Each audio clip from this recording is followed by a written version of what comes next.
We're seeing this very interesting turnover, this environmental turnover even. And that seems to be the exciting part of it, is that it's telling us a story we hadn't seen before, that we hadn't considered before. Dr. D. Edward Malinzak, PhD, Assistant Teaching Professor of Biology at Penn State Lehigh Valley.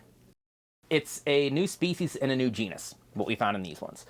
What's interesting in a lot of paleontology is how we determine what segregates a species out, one species from another one. And in many cases, we look at the amount of morphological and just the shapes that are similar within all the bones. And in these cases, we compared a lot of what we were seeing in this specimen to other ones we've seen in different groups of them, in similarly related groups. The skull is one of the most informative portions of the body. And we were lucky enough to have several skull elements. We were lucky enough to have an associated skeleton in some cases, do some of these other comparisons throughout the body. So we were fortunate that we had a lot of pieces to draw from, a lot of information to make comparisons to. And it turns out that while it's similar to this group that we've had in the Southwest, it's distinct in and of itself.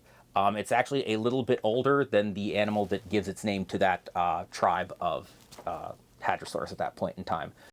As for the name, it's Ahshiselsaurus wimani, which is named for Wyman who had found the specimen.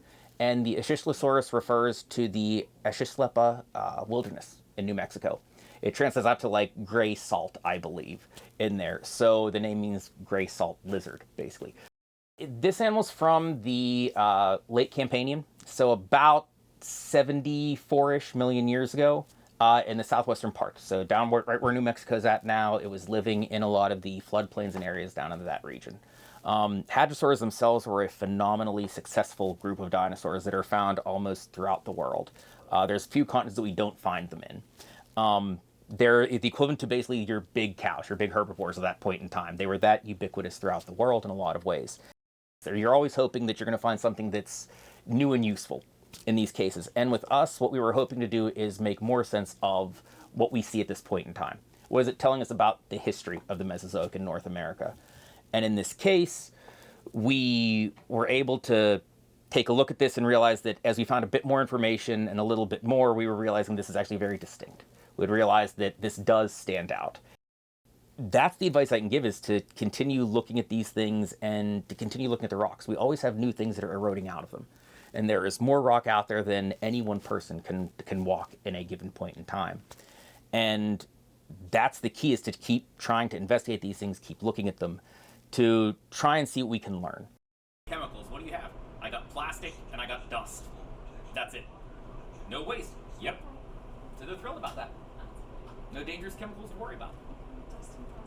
Until I do molding and casting of some.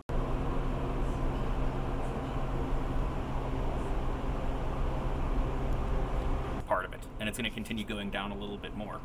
So this whole thing was found disarticulated, laying on the ground. I've got hundreds of pieces of this thing. Same thing as bone here. The reason we know it's the skull is because, again, it's a very large chunk. Could be anything, but based on a lot. Here's where we're getting the teeth. Those little square pieces are the actual teeth. Is what we're looking at. There, went down to a hill and noticed this thing was laying there falling apart. And it looks like it's just a regular concretion on the outside of it. But when you look at the inside of it, you start seeing where the actual bones are. They likely had a keratin covering over the top of it, which is likely why we have all those vessels and vein indentations in there. You can feel them on these. It's really interesting how their biology worked. They were very visual animals, it seems, and this entire shape of the skull